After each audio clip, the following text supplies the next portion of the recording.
Saludos amigos, sean todos bienvenidos a la tertulia de Interalmería Televisión. Hoy es un día importante porque el Consejo de Ministros reconoce el Estado palestino. Un Estado palestino del que se desconocen sus fronteras físicas. Un Estado palestino en el que hay una guerra, un enfrentamiento entre Palestina e Israel. Ya saben ustedes que esto lo inicia la banda terrorista criminal palestina Hamás, con una invasión del territorio israelí y con una masacre. Y todavía mantiene algunos rehenes que no sabemos si están vivos o muertos. Si han sido violentados, si han sido, masacrados, no se sabe. Lo que sí se sabe es que ya el gobierno de España dice que Palestina tiene unas fronteras. Cisjordania ampliada. Hamás está gobernando no se sabe dónde, si en Cisjordania, si en Gaza o en la capitalidad de Palestina, que parece ser que es Jerusalén Oriental o Jerusalén Este. No se sabe todavía cuál es el Estado palestino, no se sabe todavía qué fronteras tiene, no se sabe dónde está la gente de uno y otro lado, no se ha dirimido todavía la contienda. Todavía hay guerra, todavía hay enfrentamientos, todavía se disparan unos a otros, etcétera, etcétera. Y este es el momento adecuado para que el gobierno de España decrete esa decisión en Consejo de Ministros. Reconoce al Estado palestino. ¿Y por qué lo hace? Pues miren ustedes, ¿qué efectos tiene esto? Pues puede tener algunos efectos importantes, pero el mayor efecto que beneficia al gobierno de Pedro Sánchez es precisamente desviar la atención de otros asuntos que sí nos conciernen especialmente a todos los españoles. Porque pasado mañana van a aprobar la ley de amnistía, la que hace que haya españoles de primera y de segunda, la que tira por tierra el Estado de Derecho, la que reconoce que nos equivocamos y que hemos de pedir perdón porque otros rompieron la convivencia, porque otros delinquieron. Y se les perdona a los que delinquieron y se perdona también el delito, se olvida el delito.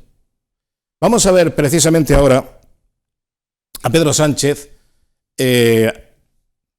anunciando este reconocimiento de un Estado que es el presunto Estado de Palestina. Menos aún en contra de Israel, un pueblo amigo al que respetamos, al que apreciamos y con el que queremos tener la mejor relación posible. Y además, esta decisión refleja nuestro rechazo frontal rotundo a Hamás, que está en contra de la solución de los dos estados. España, como saben, condenó desde el primer momento y con toda contundencia los ataques terroristas del 7 de octubre y esa condena es la expresión rotunda de nuestro compromiso absoluto en la lucha contra el terrorismo. Quiero decirles que desde mañana mismo concentraremos todos nuestros esfuerzos en hacer realidad la solución de los dos estados.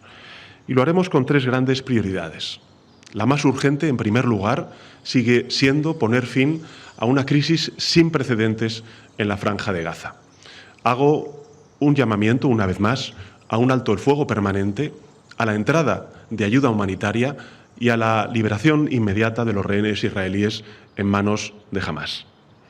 En segundo lugar, vamos a apoyar a la Autoridad Nacional Palestina en el proceso de reformas iniciado por su nuevo gobierno. La Autoridad Palestina es nuestro socio para la paz y va a necesitar de todo nuestro apoyo. Y finalmente, en tercer lugar, seguiremos impulsando la cooperación con nuestros socios árabes, que también trabajan por la paz y la prosperidad en la región. Vamos a seguir aunando esfuerzos para la convocatoria de una conferencia internacional de paz que haga realidad de una vez por todas la solución. Bien, y saludamos ahora a nuestros contertulios de esta noche.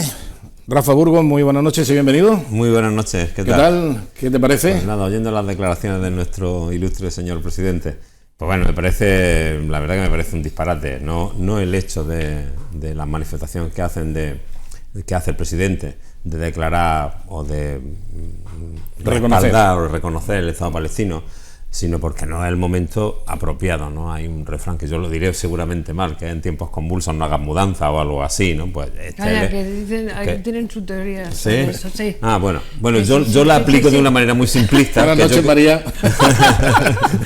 Hola, bueno, es que el otro día no estabas tú y algo comentaron que si Santa Teresa, que si... Ah, bueno, sí, estaba yo. Sí, que se la adjudica erróneamente a Santa Teresa de Jesús. Eso es. Son muy leídos. Sí, sí. Y entonces ellos saben. Perdona que te José Fernández ya anunció y Antonio que era Loyola, ¿no? Sí. San Ignacio de Loyola. En tiempos convulsos no hacer mudanzas. Bueno, pues este es un poco el asunto. Y luego hay otro matiz, ya termino con esto, esta antesala, y es que dice, a partir de mañana nos tendremos que preocupar en como poner orden en dos países, cuando tiene que poner en el que vivimos, ¿no? Que es de todos primero, y después ya dedicarnos a otras cosas. Bueno, María, ¿qué te parece lo que dice nuestro insigne? Verás tú, yo no es que sepa mucho También se puede decir, aparte de insigne, se pueden decir otros calificativos. Se puede decir lo que se piensa, claro, ¿no? Se puede decir primate, por ejemplo. Primate. Claro. Sí, se puede. Claro. Sobre todo es bueno. Hombre, yo creo que ser libre. Es excesivo, porque eso sería ya un prócer. El primate es un prócer, es un líder. Dentro de. No sé si llega a tanto, pero en fin. Ya. Bueno, yo creo que es hermoso, sobre todo, poder decir lo que uno piensa. Claro. Yo no sé mucho de diplomacia, pero yo, en fin, a lo largo de la experiencia en estas cosas, lo leído, yo creía que la diplomacia era algo que se llevaba con mucha discreción, intentando aunar criterios, no hablando de más y bueno, y haciendo una labor soterrada que pueda llegar a buen fin. Yo creo que es lo contrario de lo que ha pasado hoy, ¿no? Sí. O sea que es verdad que hay una voluntad internacional de llegar a ese reconocimiento de estados, bien, pero todo el mundo piensa, todo el mundo. No, está visto que Noruega, Irlanda y el gobierno de España no, que no es el momento ni la forma, ¿no? Entonces, ¿por qué sales de esa manera anunciando? Ni siquiera se ha consultado, porque la política exterior yo creo que es una política también de llegar a acuerdos dentro, ya no solo internacionalmente, sino dentro de tu propio país, ¿no? Claro. Y esto se presenta como un poco aquello de se lo van a tener que comer con patatas, ¿no? Y de ahí estamos en el momento que estamos. Es verdad que hay una simpatía hacia el pueblo palestino por el tema de la guerra, como hay una simpatía por el tema de Ucrania, y no se les ha ocurrido decir que se rompan relaciones con Rusia, ¿no? Y ya la desfachatez, según mi criterio, es decir, que hacemos esto por el bien del pueblo israelí, al que adoramos, claro, sí, y queremos tanto, y nunca jamás ofenderemos. Claro, como dice Yolanda Díaz. Desde el río hasta el mar, pero sin ofender. Exactamente, sin ofender, sí, eso sí, pero la barrida es importante. Bueno, ¿qué momento de turbación tiene nuestro contertulio José Fernández? Buenas noches, siempre turbado. La cita exacta, la cita de San Ignacio es: en tiempos de turbación, claro, no conviene hacer mudanza. Exacto. Que esto viene bien. Por eso te lo decía. Por la cuestión de los tiempos. Para la precisión. Y ya que estamos de citas, que es el programa sin duda más leído y más transcrito. Sí. Podías decir antes de nuestro presidente que es excelso, extraordinario, solemne, eximio. Apunto a los señores del PSOE que transcriben que eximio va todo junto. No estoy aludiendo a una condición anterior de primate. Es decir, eximio, ahora es gasterópodo. No, es que todos fuimos eximios. Bueno, todos somos eximios. Bueno, que si lo digan según la teoría de Darwin, la etiqueta del anís del mono. Sí, según la teoría de Darwin, me parece que todos somos eximios. Salvo que pensemos en otras teorías. Este programa, sin duda, el más leído y cultivado hidropónicamente de la televisión municipal. Había otra cita atribuida a Churchill, que vete tú a saber, porque a Churchill se le atribuyen todas las frases del mundo, salvo el turismo es un gran invento. Pues decía Churchill, o al menos se dice que decía, que en diplomacia el tiempo es tan importante como en la sintaxis. Claro. Y parece evidente que cuando se está librando una guerra, que es un tiempo de turbación, no conviene que salga nadie con un espíritu en plan, aquí he llegado yo a decir, la solución para el conflicto es esta, y vamos a establecer un pasillo y las fronteras son estas. Bien, esto para Payasos sin Fronteras está muy bien, pero para el presidente del gobierno de España creo que está fuera de lugar. La prueba de lo que digo está en que toda la Unión Europea, formamos parte de un club europeo, de una unión que hace de Europa, o que intenta hacer de Europa, una pieza de referencia en la geopolítica mundial.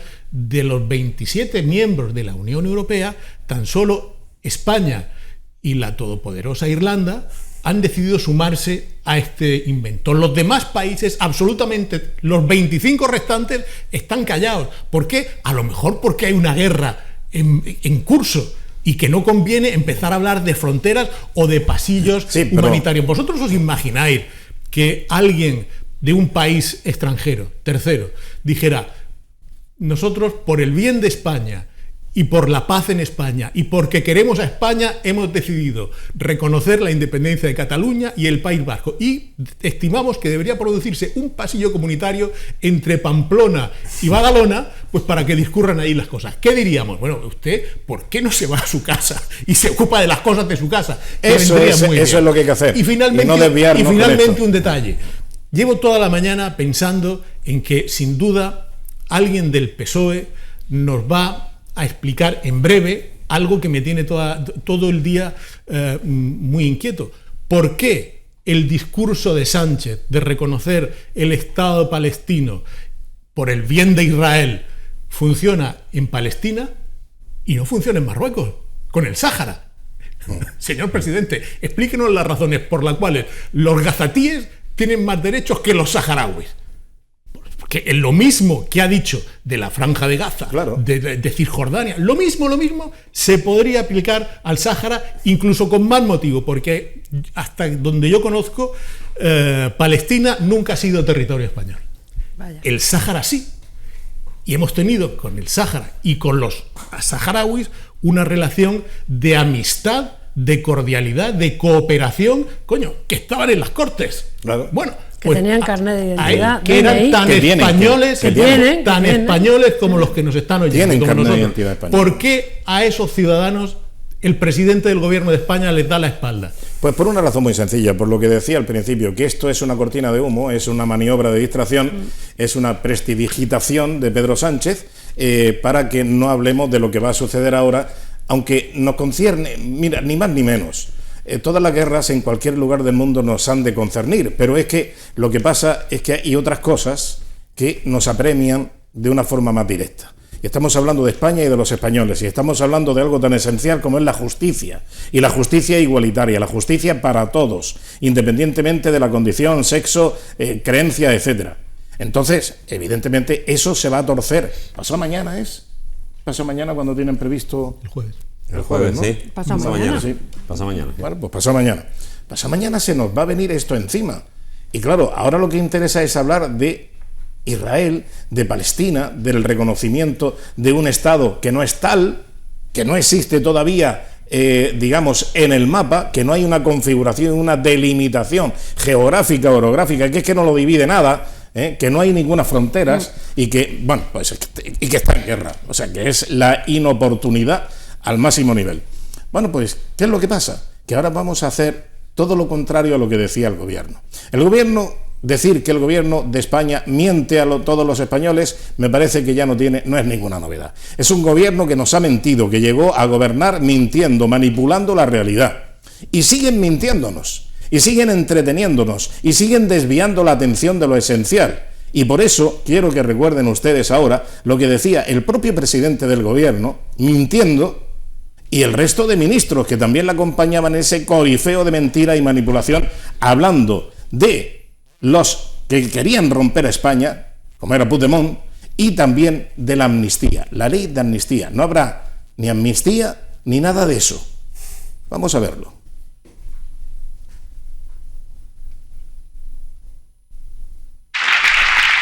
Pero, en fin, si queremos avanzar en la mesa de diálogo, entiendo que deberemos empezar a hablar de aquellas cosas en las que estemos más cercanas.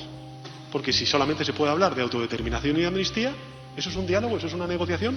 ¿O es una imposición? Debo decirle también, no va a haber amnistía, no va a haber autodeterminación, va a haber sí diálogo y política, que es lo que ha faltado en una relación que se ha resquebrajado entre muchos catalanes y el resto de los españoles. Y ni amnistía ni nada de eso. Lo repito para que quede claro. Ni amnistía ni nada de eso. Insisto, es que ningún referéndum de autodeterminación tiene cabida en la Constitución española y en ninguna constitución del mundo. Y miren, nosotros siempre hemos sido y vamos a ser claros. No habrá ni independencia, ni referéndum de autodeterminación, ni amnistía, ni embate.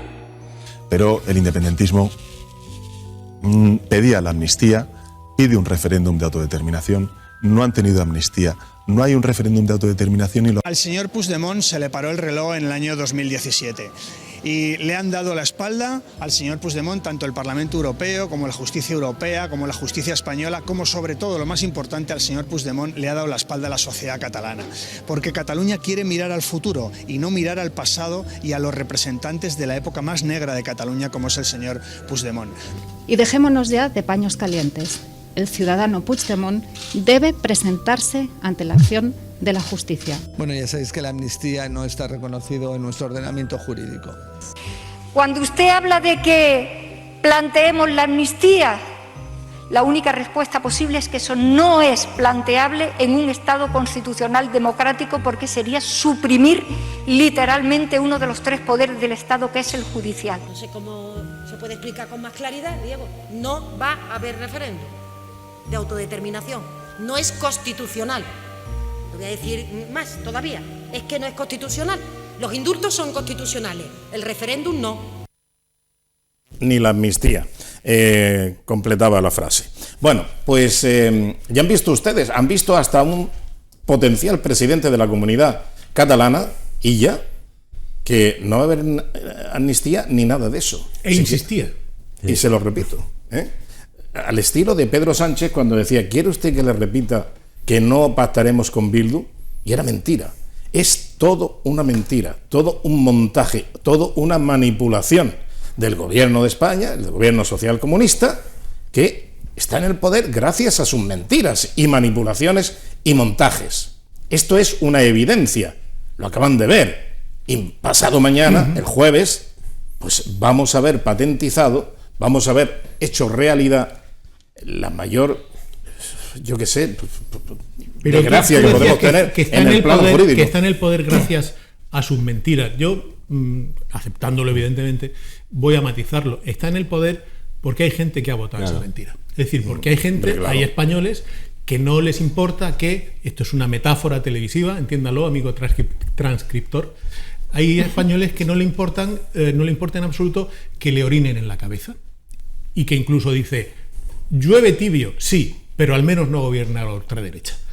Y hay gente que compra este discurso, y es decir, cualquier persona que no tenga severamente afectadas sus facultades cognitivas comprende que lo que hemos visto que decía el gobierno a lo que dentro de 2 días veremos que hace el gobierno es diametralmente lo contrario, que es lo opuesto. Vamos, que están engañando a la gente. La única manera de consolarse, decir, bueno, yo les voto por tradición familiar, porque es mi preferencia, porque mi padre, mi abuelo, porque yo lo pienso tal y cual, la única manera que justifica ese voto es decir, vale, han engañado, pero son los míos y con esto freno a la ultraderecha. Hay mucha gente que compra ese discurso y para eso el gobierno y sus medios afines han fabricado el fantasma de la ultraderecha. ¿Qué es la ultraderecha? Pues todo lo que vive y pace, sobre todo pace, al otro lado del muro que levantó el único presidente del gobierno occidental en la historia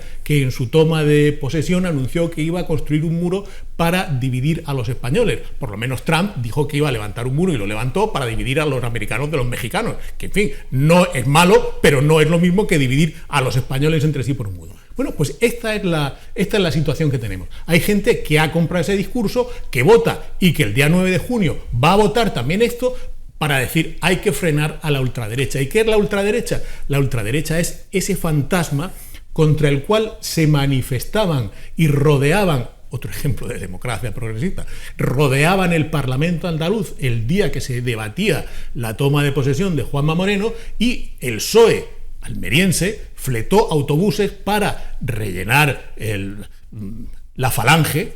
La Falange, amigos transcriptores, me refiero a una formación del ejército griego, antiguo, muy antiguo. Falange. También esto del dedo es una falange, pero no es lo mismo. Para rodear al Parlamento en un gesto de maravilloso sentido democrático, anunciando el fin de los derechos civiles en Andalucía. Hemos perdido la memoria, pero esto sucedió. Sí. Y mientras se debatía la entrada al gobierno del Partido Popular en la Junta de Andalucía, el PSOE y los corifeos del PSOE, con coros y danzas, bailaban, decían que esto había que frenarlo porque era el fin de los derechos civiles en Andalucía. No olvidemos esto. Y yo me pregunto, han pasado ya 5 años de la entrada del gobierno de la extrema derecha en Andalucía. ¿Desde qué campo de concentración están viendo ustedes Interalmería, amigos? Sí, pero que esta estrategia que está usando el PSOE, y no le está yendo mal, la estrategia de enfrentar a través de poniendo ese muro por delante, pues como estamos viendo, la paz de los que quieren la guerra, los que quieren el diálogo contra los que no quieren, los fascistas contra los progresistas, en fin, pues esto es lo que nos está llevando, es un enfrentamiento. Pero esto es lo que nos trajo Zapatero. Sí, pero bueno, pero ahí estoy muy de acuerdo. Pero el incidente con Iñaki Gabilondo, ¿sí? Con Gabilondo, dijo Zapatero, hay que mantener la tensión. Nos conviene, pero nos conviene mantener que haya tensión, a lo que el periodista de cabecera dijo, sí. Vamos bien.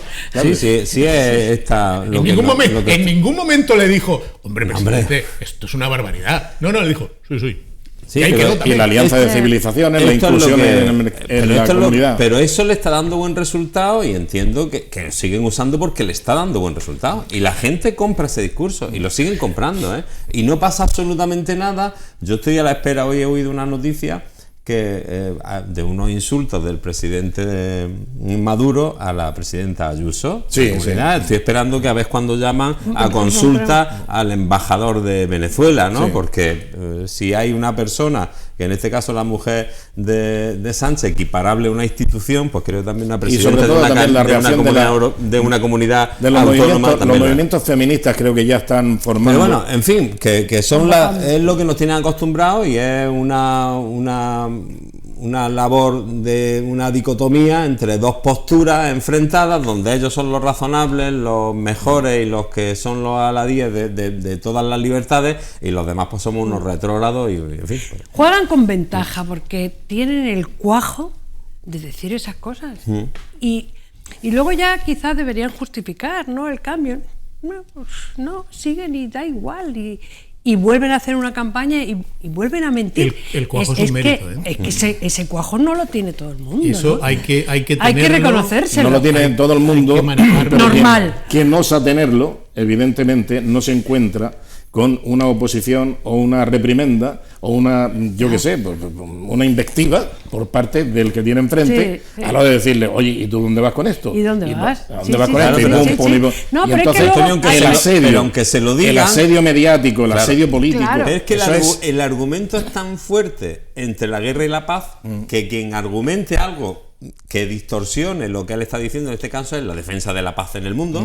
Claro, que es lo que te gusta en la guerra. Y tienes que matizar. Claro. La oposición tiene que matizar sus palabras continuamente. No he querido decir eso. Sí, usted lo que ha dicho es que lo que quiere es la guerra. No es así. Claro, es que lo contrario del no a la guerra no es sí a la guerra. Pero hablamos del cuajo. El cuajo, yo siempre he tenido... Cuajo. No, he tenido admiración, he sentido una cierta admiración por las personas que han sabido manifestar su dureza facial sin que la revol asome a sus mejillas. Sí, esto, lo de un jeta profesional... Todo el mundo lo vale. A mí siempre me ha llamado la atención. Para eso hay que valer. Para eso hay que reconocerlo. Por eso, hablando de gestos de cuajo, yo os anticipo una demostración de cuajo que haría palidecer de envidia al inventor de Danone, porque vamos a ver una cuajada extraordinaria en las próximas semanas. El PSOE va a empezar a decir, está subiendo el agua, pero no van a decir que el agua sube porque el agua hay que desalarla. ¿Y quién forzó al sistema de desalación porque canceló por motivos políticos el plan hidrológico, el PSOE. Es decir, el PSOE se carga el plan hidrológico. Obliga, por tanto, a la desalación como único sistema para tener agua y para que podamos beber y regar y comer. ¿Quiénes son los que protestan porque el agua desalada, que no se saca de un pozo, que hay que fabricarla y cuesta un dinero? ¿Quiénes son los que se quejan por la subida del precio del agua desalada? Los que impusieron la obligación de tener que consumir agua desalada. Es extraordinario. Extraordinario. Bueno, pues eso les da igual. Ya verás como en los próximos días empiezan a decir: es que el PP ha subido el agua. La única opción para no subir agua es que la gente no beba y tampoco se duche. Eso no creas que no le importaría a alguno. Pero si queremos tener agua, la única manera es que el agua sea desalada. Un agua de buena calidad y que está llegando a toda la ciudad. Y está llegando mucho más buena el agua de Almería. Claro, pero eso cuesta. Pero eso cuesta dinero. Hombre, claro, de hecho la empresa concesionaria ha estado pagando el IPC de ese agua durante años. Y dice, bueno, vamos a ver que esto cuesta un dineral. ¿Y de dónde sale ese dineral? Pues amigos, de los que decían que la desalación era lo mejor del mundo. ¿Y qué serán esos? Pues los que ahora dicen que el agua desalada es muy cara. Precisamente ese es el cuajo. Fue Cristina Narbona, ministra con Zapatero, la que, aparte de organizar el desastre con el hotel del Algarrobico, pues también dio la solución, la alternativa definitiva para el agua cuando se quitaron de encima el Plan Hidrológico Nacional que conllevaba el trasvase del Ebro, que iba a beneficiar no solamente a Cataluña, sino también a Valencia, a Murcia y a Almería. Y toda la zona de Zaragoza, de los Monegros. Eso era el plan hidrológico. El trasvase del Ebro beneficiaba, pero luego el plan hidrológico nacional tenía mucha más obra. Servía para evitar las avenidas del Ebro que producían auténticas catástrofes en la zona de los Monegros, que se siguen produciendo porque no se ha puesto remedio, no se ha hecho. Y entonces, y para enriquecer zonas muy degradadas medioambientalmente, como es la ribera del Ebro a su paso por los Monegros, que es un desierto, se llama desierto de los Monegros, pero aquella zona se puede rehabilitar y puede reconducirse para explotaciones agrícolas y para dar también eso de la ¿cómo se llama? ¿La España vaciada? La España vaciada. Sí, pues todo eso, la España vaciada se recupera, que ese es otro de los argumentos que hay en campaña electoral, que luego si tenemos tiempo lo veremos, pues se recupera precisamente dando infraestructuras para que la gente pueda allí vivir y pueda comer. Porque lo que no puede es decir, váyase usted allí a esa ermita que hay allí encima y vaya a recoger espárragos y con eso se alimenta usted. No,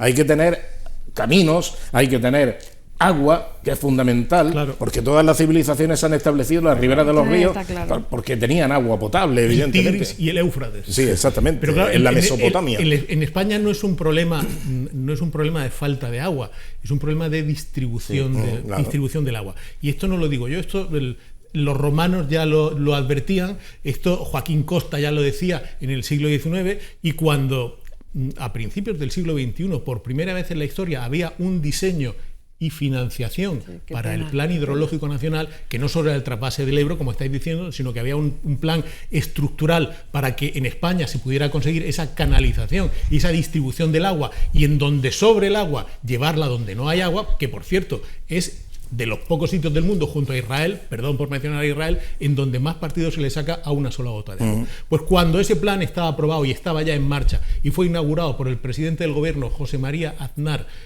y refrendado esa misma tarde por el presidente de la Junta de Andalucía, el socialista Manuel Chávez, que dijo: lo importante de este plan no es la primera tubería, sino la última. Cuando Zapatero llegó al poder, lo primero que hizo fue cancelar ese plan hidrológico por las presiones políticas de sus amigos independentistas, grandes amigos de España.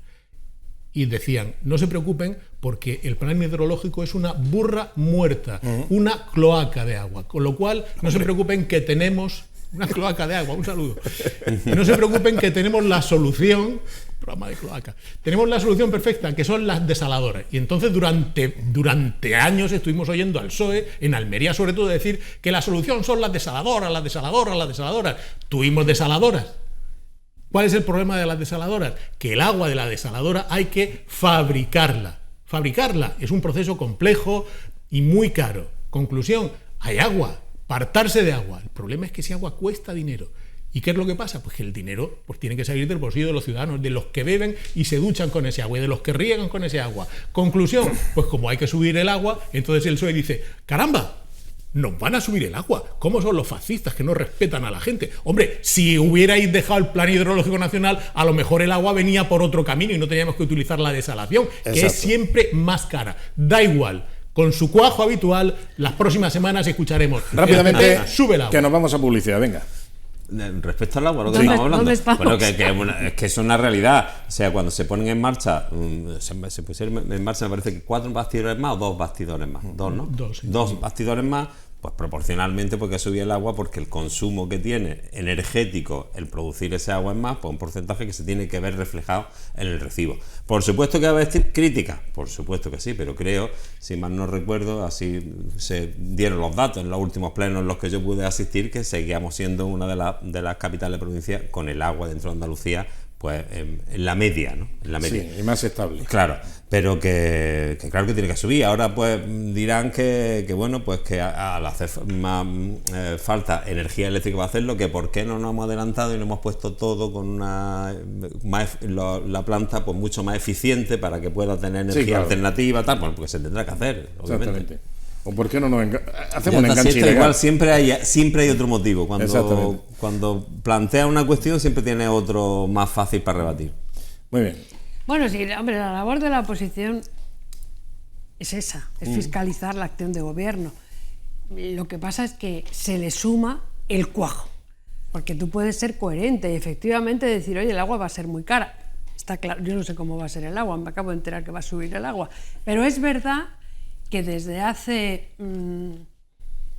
pues yo qué sé, a lo mejor un mes, el agua del grifo está mucho más buena. En mi casa, no creo yo que sea solo para mi casa. Pues sí, porque el agua que Porque venía de los famosos pozos de Bernal ha dejado de venir. era un agua que estaba, unos pozos que estaban ya, hombre, de sobreexplotados, Claro, y estaba pues ya está. en las últimas, no era un agua de Claro, o sea era que yo creo sabrosa, que la responsabilidad es que no nos hayamos quedado sin agua. Pero una vez que tenemos agua, que además la tenemos mejor, y garantizada. pues alguien la tendrá que pagar. Pues si es que eso Y se es así. han hecho además, Pero bueno, es que se la han hecho además desaladora- unas obras de canalización históricas en el centro de la ciudad que han conectado los depósitos, que eso ha gobernado Almería en los últimos 40 años 2 partidos. Y estas obras se han hecho ahora. Y estas son unas obras que van a durar muchísimo tiempo.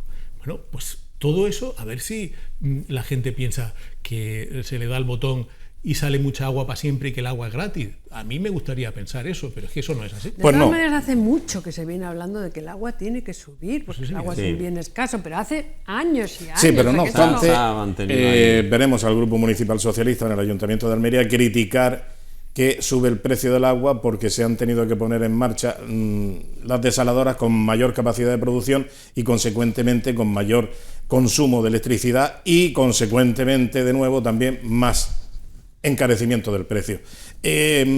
Acuérdense entonces de que fue el Partido Socialista el que impidió el desarrollo del Plan Hidrológico Nacional y del trasvase del Ebro, que nos iba a proporcionar agua para consumo humano, para beber y para cocinar, y también para ampliar el desarrollo de la agricultura, haciéndola más competitiva porque iba a bajar el precio del agua que ahora tienen que soportar los productores agrícolas. Por cierto, de agricultura hablaremos enseguida, después de la publicidad, de una auténtica desgracia que ha ocurrido en la Sociedad Agrícola de Transformación MAVE. Enseguida volvemos. Hasta ahora.